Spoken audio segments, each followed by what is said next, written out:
میں کچھ بھی کر سکتا ہوں میری بونی، گلے میں پھانسی کی طرح پھنسی ٹائی ناٹ کو بار بار ٹھیک کرتے وہ بولا۔ تو نور کو اپنے حال پر رحم آ گیا۔ وہ پاؤں پر ٹختی اس کے پاس آئی۔ تم بڑے کمینے انسان ہو داد، وہ اس کے سامنے آتی بھرائی آواز میں بولی تو اس نے سر کو خم دیا۔ تعریف کے لیے شکریہ۔ وہ ڈھیٹ تھا، وہ جانتی تھی، پر اتنا بڑا کمینہ ہوگا وہ نہیں جانتی تھی۔ میں پہنچ پا رہی ہوں تمہارے گلے تک۔ اس کا سر سینے تک پہنچ پا رہا تھا، تبھی کچھ غصے اور کچھ سر شرم سے دانت پیس کر وہ بولی، کوشش کرو، پاؤں اوپر کرو اور ہاتھ بلند۔ شرارتی نظروں سے دیکھتے کہا، مطلب باز نہیں آنے والا تھا۔ نور نے اس کے سینے پر مکہ مارتے ٹائی کو پکڑ کر نیچے کھینچا۔ آہ ظالم، داد ترا اٹھا۔ نورالعین جھکی نظروں سے اس کی ٹائی ٹھیک سے باندھنے لگی، البتہ اس کی پلکیں لرز رہی تھیں اور چوڑیوں کے کھنک نے داد کی سونچوں کو اس سے جکڑا۔ اس نے اپنی ایک کلائی اس کی دودیا کلائی میں پہنی، چوڑیوں پر پھیری۔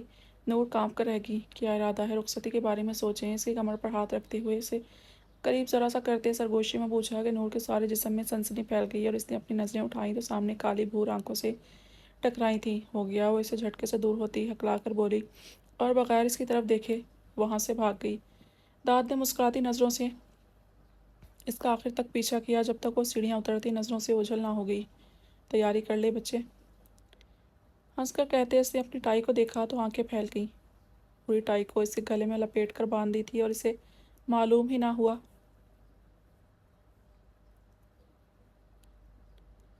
ایک نسوانی کھنکدار قہقہے پر اس نے دیکھا تو وہ ذرا سا سر نکال کر اسے دیکھ کر اس کی حالت پر ہنس رہی تھی۔ بچ کر کہاں جاؤ گی بونی؟ اسے زبان چڑھاتے دیکھ کر وہ بولتا ساتھ والے روم میں گھس گیا۔ نورالعین ہنستی وہاں سے چلی گئی۔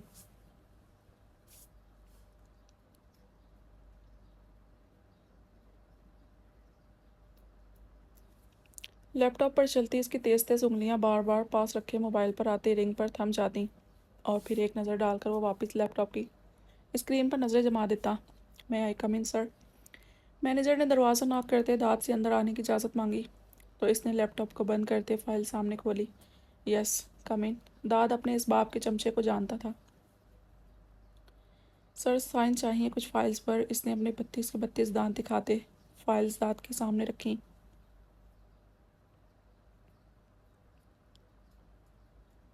داد نے ایک مسکراہٹ پھینک کر پین اٹھایا، اپنے سگنیچر کیے اور واپس فائلز بند کرتے اس کے سامنے رکھے کہ اچانک اس کا موبائل پھر سے بجنے لگا۔ داد کے ساتھ مینیجر نے بھی جھک کر غور سے دیکھا۔ کوئی رانگ نمبر ہے شاید۔ کمال صاحب نے اس پر نظر رکھنے کا کہا تھا کہ کام کے دوران اس کے دوست نہ بیچ میں ٹانگ اڑائیں یا موبائل پر فون پر بزی نہ ہو، تو بھی مینیجر بار بار اس پر نظر رکھ رہا تھا۔ ہاں آپ کریں گے بات؟ کچھ دانت پیستے اس نے موبائل مینیجر کی جانب بڑھائی تو وہ گڑبڑا گیا۔ نہیں، وہ جلدی سے فائلز اٹھا کر بولا تو داد نے ہاتھ سے دروازے کی جانب اشارہ کیا، یہ پیغام دیتے ہوئے کہ تو آؤٹ ہو جائیں۔ ہیلو، روکھے کڑک لہجے میں بولا تو دوسری طرف وہی کھنکھنانے والی ہنسی۔ داد کو کافت ہو گئی۔ کیا تکلیف ہے آپ کو میڈم؟ کیوں تنگ کیا ہوا ہے؟ ویلا نہیں بیٹھا ہوا، ہزار کام ہے مجھے، آئندہ کال کی تو اچھا نہیں ہوگا۔ غصے سے کہتے اس نے بغیر دوسری طرف کی سنے کال ڈسکنیکٹ کر دی کہ ابھی کچھ ہی سیکنڈ گزرے تھے، پھر موبائل بجنے لگا۔ داد نے گہرا سانس لیتے سر چیئر کے پشتے ٹکا کر خود کو ریلیکس کیا اور موبائل کان سے لگایا۔ کل دوپہر سے اسے انجان نمبر سے مسلسل کالز میسیجز آنے لگے۔ اس نمبر کو اس نے بلاک کیا تو صبح سے پھر دوسرا نمبر۔ وہ تنگ آ گیا تھا۔ بتائیں کیا خدمت کر سکتا ہوں آپ کی؟ چیئر کو دائیں بائیں گھماتے وہ مسکرا کر بولا۔ پہچان لیا جناب؟ ایک ادا سی آواز آئی۔ داد نے دانت پیسے۔ نہیں پہچاننے کی منزلیں طے کر رہا ہوں، آپ مدد کر دیں منزل پر پہنچ جانے میں۔ کیوں نہیں؟ وہ ہنسی۔ میں نازیہ ہوں، آپ کی کزن نورالعین کی کلیگ۔ اس دن بس کے انتظار میں کھڑی نورالعین کو آپ اسے لینے آئے تھے نا، تو اس دن آپ سے خود تعارف کروانے کی بہت کوشش کی، پر لگتا تھا آپ کا موڈ اچھا نہیں تھا، تبھی بغیر ہماری طرف دیکھے چلے گئے، پر ہم آپ کو بھول نہیں پائے اور خدا کو بھی یہی منظور تھا ہم ملیں اور ایک دوسرے کو جانے پہچانے۔ وہ اپنی رو میں مسکراتی کہہ رہی تھی اور داد آنکھوں میں غصہ لیے سن رہا تھا۔ نمبر کیسے ملا آپ کو میرا؟ اس نے بمشکل اپنے غصے کو کنٹرول کرتے پوچھا۔ کل نورالعین آئی تھی ریزائن لیٹر دینے، اس سے آپ کا ذکر کیا تو اس نے کہا آپ اس کے کزن ہیں اور آج کل کچھ مصروف ہیں، میں نے نمبر مانگا تو اس نے دے دیا، آپ کو برا تو نہیں لگا؟ وہ بول رہی تھی اور داد سن کر مسکرا دیا۔ واہ، محبت تو یہ ہے جو بغیر جانے اپنے داد کو پہچان لیا میری بونی نے۔ وہ مسکرا کر سوچنے لگا، آپ کو یہ نہیں بتایا کہ میں اس کا شوہر ہوں اور ہماری ایک بیٹی بھی ہے، اور ریزائن اس نے میرے کہنے پر کیا ہے کہ ٹیچنگ کے شوق میں میری بیٹی کو ٹائم نہیں دیتی۔ گھنے بالوں میں انگلیاں پھیرتے ہوئے وہ بولا تو دوسری طرف 400 واٹ کا جھٹکا لگا شوہر بیٹی پر۔ شوہر بیٹی نورالعین شادی شدہ ہے اور آپ دونوں کی بیٹی بھی ہے۔ صدمے سے بھری آواز داد کے کانوں سے ٹکرائی۔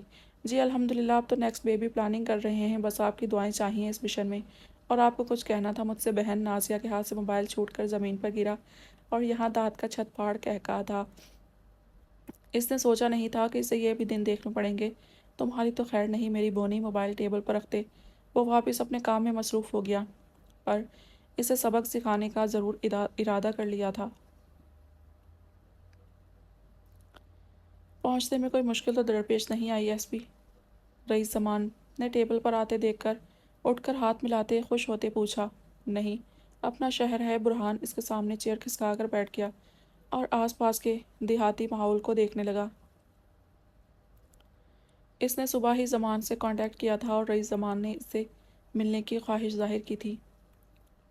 برہان کی حامی بھرتے ہی زمان نے اسے ایڈریس سینڈ کیا کہ وہ یہاں آئے۔ وہ پرائیویٹ میٹنگ چاہتا ہے، جس پر برہان کا مزید تجسس بڑھا۔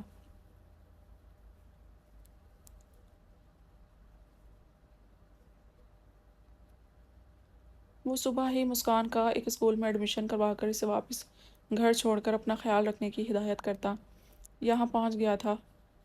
یہ ایک گاؤں کی طرف جاتی سڑک کے کنارے چھوٹی سی لوکل چائے پینے کی جگہ تھی، یا چھوٹا سا ہوٹل کہہ دو، جہاں کونے والی ٹیبل پر زمان اسے بیٹھا انتظار کرتا ملا۔ سنا ہے 20 کا کیس پھر سے کھلا ہے۔ پہلے کئی آفیسرز ناکام ہو کر اسے بند کر چکے تھے، پر آپ نے اس کا ایک بندہ بھی مارا ہے اور اس نے آپ پر کوئی ایکشن بھی نہیں لیا۔ حیرت کی بات ہے۔ زمان نے برہان کے چہرے کو دیکھ کر حیرت کا اظہار کیا۔ حیرت تو مجھے بھی ہوئی تھی اس کی خاموشی پر۔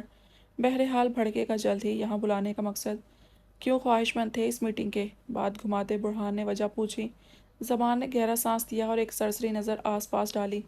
میں تمہیں 20 کے خلاف ثبوت دوں گا اور بدلے میں تم… وہ کہتے کہتے رکا۔ بدلے میں کیا دینا پڑے گا؟ برہان اس کا چہرہ دیکھتے جملہ مکمل کیا اور زمان کی آنکھوں میں چمک ابھرنے لگی۔ مجھے اس کے پاس سے بلائنڈ بیوٹی چاہیے جس سے وہ شادی کیے بیٹھا ہے۔ زمان کو نہیں معلوم تھا کہ حورالعین برہان کی کزن ہے۔ اس نے بات مکمل کر کے مسکراتے برہان کو دیکھا، جس کے ماتھے پر لاتعداد بل نمودار ہو گئے تھے اور جبڑا تن گیا تھا۔ Blind beauty? وہ بڑبڑایا۔ حورالعین زمان کے لفظ تھے یا آگ کے شعلے؟ برہان کی رگ رگ میں شرارے بھڑک اٹھے تھے۔ وہ مجھے چاہیے۔ تمہاری ہمت کیسے ہوئی اس کا نام لینے کی؟ بیچ میں رکھی ٹیبل کو دھکا دیتے اس نے زمان کے کالر کو پکڑا اور دھاڑ کر اس کے منہ پر مکہ مارا۔ حورالعین چاہیے تمہیں؟ وہ گھرایا اور پوری طاقت سے اس نے اسے دوسری ٹیبلوں کے اوپر پھینکا۔ زمان بری طرح چلایا اور لڑکھڑا کر اٹھ کر برہان پر جھپٹا، اور دیکھتے ہی دیکھتے دونوں گتھم گتھا ہو گئے۔ آس پاس کے لوگ دونوں کو بری طرح مار پیٹ کرتے ہوئے دیکھ کر دور ہو گئے کہ اچانک اس جگہ پر چیخو پکار مچ گئی اور لوگ فائر کی آواز پر وہاں سے بھاگے۔ مارو اسے! زمان برہان کو چھوڑ کر دور ہوا اور چلا کر بولا۔ اصل میں تو اسے ایس پی برہان ایک رکاوٹ لگا تھا، جس نے ٹریفک پولیس اسٹاف کو سخت آرڈرز دیے ہوئے تھے، خاص سے عام ٹرانسپورٹ چیکنگ کے، اور ہر طرف سختی سے پولیس آفیسرز کو باور کروا دیا تھا کہ اگر کسی نے رشوت لی یا کسی مجرم کو واسطے رشتہ داری میں بھی چھوڑا تو اس کا مستقبل اچھا نہیں ہوگا۔ اب رئیس زمان کے جو لوگ تھے پولیس میں سپورٹ کرنے والے، وہ بھی گھبرا کر کوئی مدد نہیں کر پا رہے تھے۔ انہیں اپنی نوکری جانے کا ڈر ہو گیا تھا، اور اب ان کا ٹرک کافی لڑکیوں سمیت ابھی بھی پاکستان میں ہی موجود تھا خفیہ جگہ پر، اور نہ ہی بحری راستے جا پا رہے تھے۔ برہان کے سنبھلنے سے پہلے ہی زمان وہاں سے بھاگ گیا، پر اس پر سامنے سے گولیوں کی بارش ہونے لگی۔ گن پکڑے برہان فائرز کرتے بالکل ان کے چنگل میں پھنس گیا تھا کہ کہیں راستہ ہی نہ بچا تھا۔ پر شش کی آواز پر اس نے دیکھا تو دوسری دیوار کے ساتھ لگی ہاتھ میں گن پکڑے مسکان کھڑی اسے اپنی طرف آنے کے لیے اشارہ کر رہی تھی۔ اسے دیکھ کر برہان کا دماغ گھوم گیا۔ اس نے سنا تھا لڑکے لڑکیوں کا پیچھا کرتے ہیں، پر اس لڑکی کو دیکھ کر وہ سب غلط ثابت ہو رہا تھا۔ اس نے دانت پیس کر زمان کے بھاگنے پر افسوس کرتے فائرز کے بند ہونے پر مسکان کے سامنے دیکھا، جہاں سے نکلنے کا راستہ صاف تھا۔ کچھ جنگل جیسا تھا، پر بچ سکتے تھے دونوں۔ نیچے بیٹھ کر اس نے ایک دو گنتے بال کی طرح جسم کو حرکت دیتے اگلے ہی پل ٹھا کی آواز اپنے کان کے قریب سنتے ہی وہ مسکان کے قریب پہنچا اور اس کا ہاتھ پکڑ کر نیچے اترا کچے راستے پر۔ دونوں الگ الگ درخت کی آڑ میں بیٹھ گئے، گن سامنے پکڑے۔ یہیں کہیں ہوگا، زندہ نہیں بچنا چاہیے آج وہ ایس پی، ایک بھاری آواز انہیں اپنے قریب سنائی دی۔ مسکان نے مسکراتے اسے دیکھا، برہان بھی اسے دیکھ رہا تھا کہ قدموں کی چاپ بالکل قریب سنائی دینے لگی۔ ٹریگر پر انگلی مضبوط کرتے اس نے برہان کو دیکھا اور اس نے سامنے پتھر کی جانب اشارہ کیا۔ وہ سمجھتی سر ہلا گئی، اسے کیسے بھی کر کے زمان کے آدمیوں کو مارنا تھا کہ وہ برہان کے ہتھے نہ چڑھ جائیں۔ اگر وہ اس کے ہاتھ آگے تو زبان پکڑا جاتا اور بلیک کنگ ہمیشہ کے لیے چھپ جاتا، پر اسے ایسا نہیں ہونے دینا تھا۔ آہستہ سے اٹھایا اور اپنی جانب پھینکا۔ وہ رہا، پتھر پھینکنے پر انہیں لگا وہاں برہان ہے۔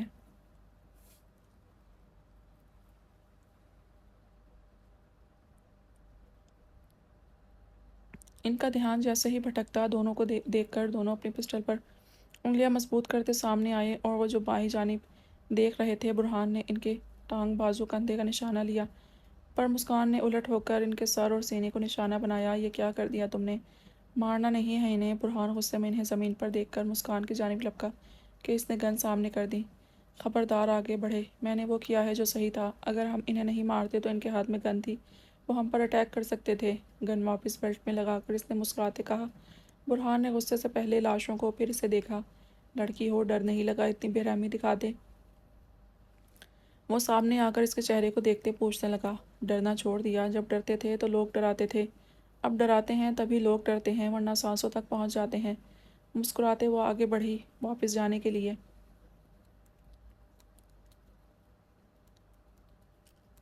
یہاں کیسے پہنچی تم؟ تمہیں کیسے معلوم ہوا میں یہاں آ رہا ہوں؟ اس کا ہاتھ پکڑ کر واپس اپنی طرف کھینچتے پوچھا تو مسکان نے مسکراتے اسے دیکھا، جیسے میرے دل کو پہلے دن تمہیں دیکھ کر معلوم ہوا یہ میرا ہیرو ہے۔ اس نے شرارت سے آنکھیں گھمائی۔ برہان جو اس کے نقوش کو دیکھ رہا تھا، جواب پر اسے گھورا، بہت بکواس کرتی ہو، اور یہ گن کیوں رکھی ہے اپنے پاس؟ اسے چھوڑ دے۔ اب وہ اس کے پاس موجود گن کا پوچھنے لگا۔ لائسنس موجود ہیں صاحب، ورنہ معلوم ہے بغیر لائسنس کے ہماری زندگی کا ہی لائسنس کینسل ہو جاتا۔ جیب سے لائسنس نکال کر اس کے سامنے کرتے وہ مسکرا کر بولی اور ساتھ منہ میں ببل ڈالا۔ برہان ایک نظر لائسنس پر ڈال کر اس کے سرخ چہرے کو دیکھنے لگا اور پھر اس کے ہلکتے سرخ لبوں کو۔ چلتی ہوں۔ دو انگلیاں ماتھے تک لاتے وہ مسکرا کر مڑی کہ برہان نے پیچھے سے اس کی جیکٹ کے کالر کو پکڑے واپس اپنے سامنے کھڑا کیا کہ وہ گرتے گرتے بچی۔ کیا حرکت ہے، لڑکی کے ساتھ ایسے پیش آتے ہیں؟ وہ گرا کر خود کو آزاد کروانے لگی، پر ناکام۔ کہاں سے لڑکی لگتی ہو؟ تمہارا دوپٹہ کہاں ہے؟ بلیک بوٹ، جینس پر yellow T shirt, black leather کی جیکٹ پہنے، بالوں کی اونچی پونی باندھے، منہ میں موجود ببل کی وجہ سے مسلسل ہلتے سرخ لبوں کو، یہ حرکت سے وہ ایک لوفر لڑکا ہی تو لگ رہی تھی، پر لڑکی نہیں۔ تم سے مطلب سخت مزاحمت کرتی ہوئے خود کو آزاد کروانے کی کوشش کرنے لگی۔ اس کا بھرپائی کرتی جاؤ۔ برہان نے اسے سامنے پڑے لوگوں کی جانب اشارہ کروایا۔ میں کیسے کروں؟ میں نے تو تمہاری جان بچائی ہے، اوپر سے مجھ پر ہی الٹ رہے ہو، بھلائی کا تو زمانہ نہیں۔ گھبراتی وہ بولی تو برہان اسے گھبرانے پر مسکراہٹ چھپائی۔ تمہیں کس نے کہا تھا بیچ میں کودنے کے لیے؟ وہ اس کی آنکھوں میں دیکھتے بولا۔ میرے دل نے، وہ اعتماد سے بولی۔ اور کیا کہتا ہے تمہارا دل؟ اس کا چہرہ اپنے قریب کرتے پوچھنے لگا تو مسکان نے گھبراہٹ سے اپنی پلکیں جھپکیں۔ وہ اور تیزی سے منہ میں پڑے ببل کو چبانے لگی اور اس کی آنکھوں میں دیکھتی رہی۔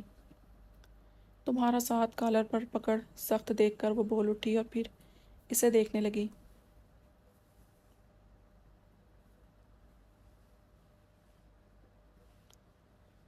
اگر میں یہ تمہارا خواب توڑ دوں تو؟ اس کے منہ کی حرکت کو دیکھتے ابروج کہا کر پوچھا۔ ایک پل کو برہان کو لگا اس کی آنکھوں میں ویرانی چھائی ہو، پر دوسرے پل ہی اسے اپنا وہم لگا، کوئی فرق نہیں پڑے گا، مجھے یقین ہو جائے گا میں بنی ہی ٹوٹنے کے لیے ہوں۔ وہ بولی تو بے ساختہ برہان کی پکڑ نرم پڑ گئی اور پھر اس سے آزاد ہو گئی۔ ایک بات کا جواب دو گے؟ جاتے ہوئے وہ پلٹی۔ بولو۔ اس کے بے تاثر چہرے کو دیکھتے برہان بولا۔ تم خواب توڑنا جانتے ہو ایس پی؟ اس کے سوال پر برہان کے دل نے نفی کی۔ ہاں، بہت اچھی طرح، وہ تمسخر سے مسکرا کر بولا تو مسکان سر ہلا گئی۔ میں تمہاری فیری کو دیکھ کر سمجھ چکی ہوں، وہ ہنس کر کہتی، اسے ساتھ چھوڑ کر وہاں سے چلی گئی۔ برہان نے ضبط سے مٹھیاں بھینچ دیں۔